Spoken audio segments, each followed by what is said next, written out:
নমস্কার। আজ তোমাদের জন্য নিয়ে চলে এসেছি হোমমেড চিকেন চাপের রেসিপি। তার জন্যই প্রথমে কাজু বাদাম, পোস্ত আর টক দই ভালো করে পেস্ট করে নেব।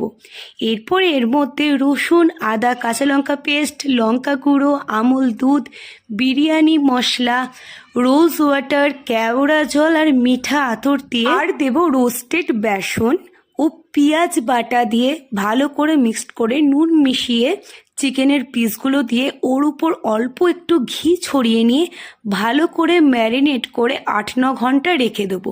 তোমরা চাইলে আগের দিন থেকেও ম্যারিনেট করে রাখতে পারো। আগে থেকে ম্যারিনেট করে রাখলে চিকেনের মধ্যে মশলাগুলো খুব ভালো করে ঢোকে।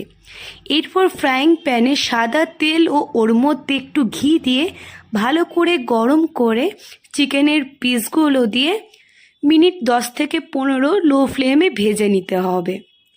এটা যতটা পারবে একটু টাইম নিয়ে ভাজবে, তাহলে ভেতরে পুরোটা ফ্রাই হবে খুব সুন্দর করে। তারপর আমি অন্য পিসগুলো দিয়ে ফ্রাই করে নিয়েছি এবং দুটো সাইড উল্টে ভেজে নিয়েছি। এরপর আমি এই পিসগুলোকে একটা জায়গায় তুলে নিয়েছি। ভাজার জন্য আমি ফ্রাইং প্যান নিয়েছিলাম, কিন্তু নেক্সট রান্নাটা করব আমি কড়াইয়ে। কড়াইটা গরম হলে এর মধ্যে সাদা তেল ও ঘি দিয়ে কিছু গোটা গরম মশলা ফোড়ন দিয়ে ওই ম্যারিনেট করে রাখা গ্রেভিটা আমরা তেলে দিয়ে দেব। এটা ভালো করে কষিয়ে নেব। কষিয়ে নেওয়ার পর বাটিটা ধুয়ে যে মশলার জলটা ছিল সেটা দিয়ে দেব। এরপর এর মধ্যে চিকেনের পিসগুলো দিয়ে দেব। চিকেনের পিসগুলো দিয়ে গ্যাসটা লো ফ্লেমে রেখে মিনিট 15 থেকে 20 ভালো করে রান্না করলেই এটা রেডি হয়ে যাবে। এরপর লাস্টে উপর থেকে ঘি ছড়িয়ে দেব।